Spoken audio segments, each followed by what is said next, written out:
When I was playing my best, and funny enough, I wasn't really overly obsessed or concerned with winning. It was more so just like enjoying the process of it and then getting on the court and being like in crunch time saying, I did everything I could possibly do. So let's just let it go. Let's just see. Let's just go for this shot. Um and that started really that Miami 2023 when I just kind of I wasn't obsessed with the results in the matches. I said I'm gonna go out here and just kind of focus doing what we work on in practice and then letting the rest kind of take care of itself. And then I started to have my best results. And then I continued that in the grass. I continued to have my best results. And again, I wasn't concerned with obsessing over the winning and the losing part.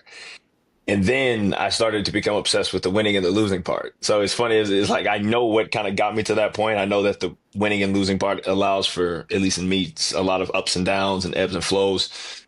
And then I kind of got out of that mindset. I had some of my best results. I put together some really good weeks. And then you get there and it's like you want to continue that progression. Like, at least in my case, it was I got to the top 30 and I was like, oh, I want to be top 20. So I need to be winning these matches. And then the mindset kind of shifts. And I start focusing on trying to win and just win and win. And then in those pressure moments, you're not nearly as confident, especially with my type of game style. It's like I have to be calm under pressure and know that I still need to go for my shots. If I get a little bit too concerned with winning, I start maybe become a bit more passive, and that doesn't bode well for me. So finding that balance, you're still learning as you go along. I think that's kind of the big lesson. Is like no matter what stage you are in your career, there's still things to learn, and I'm still a part of that learning process. And each and every week, it's like another lesson. It's like, all right, I got to really focus now on really just focusing in on that process again and not obsessing over the wins and the losses and allowing that to affect how I go about my day in and day out work, which I've always been pretty good about that. I never really let the losses kind of stop me from working hard. If anything, I start to do too much. I start to watch way too much tennis and like rewatch, you know, finding little things in my game, and then I start obsessing over it, and that's the tricky part as well. But still, I think for me, it's just remaining steady in the process and not saying, okay, I lost a few, I need to up everything by 10% or 20% and being like, no, just keep with the work and you trust the work is going to show. Is there any sense of an imposter syndrome when I guess you get used to being whatever it is between 150 and 300, and you're at Challenger Tours for most of your career when you first start out, and then 6 months later you friggin' quarterfinal Miami, you quarterfinal Wimbledon, and you win at 250, and now you're top 30 in the world. Is there like a Are you super confident at the time, or do you feel like, whoa, like I'm in like a really new space now, and I don't really feel that comfortable being this quote unquote top 30 player? I think it's a little bit of both in what you're saying because the difference is I think the it wasn't necessarily the guys that I was playing or the guys that I was ranked around that was kind of like a whoa moment. It was one of the I would say whoa moments was I then became a good win for a lot of guys. Hmm. That's one thing that changes, and you start to feel a little different. Like you're taking losses, and you're like, I shouldn't be losing to this person.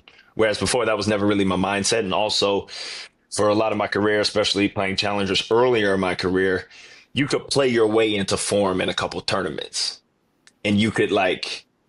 You knew if you played a challenger and you were a top four seed, you'd probably be okay. Like to get to that first one, because a lot of times those first rounds are real tricky, and then you kind of play better and better. Once you get top 30 in your main draw of every 1,000, every 250, every 500, there's no real playing your way into like first match is a dude like chomping at the bit to get at you.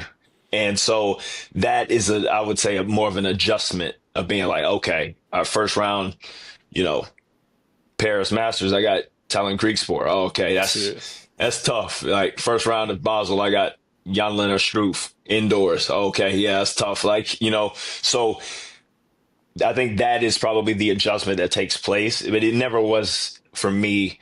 I don't know if I belong here. I felt like my level showed that I belong there, and but it was more like a what used to happen to play my way into my best self, my best form in tournaments in which I had done well. It was a little tougher to do that then because the opponents you're going against are high level guys. How do you correct it? Is that just like a mindset thing? Is that just like you have to know that you have to be sharp from early? Like, what's the adjustment that you can make? Like, let's say in the next 6 months you take off again, you find yourself top 50, top 40, top 30.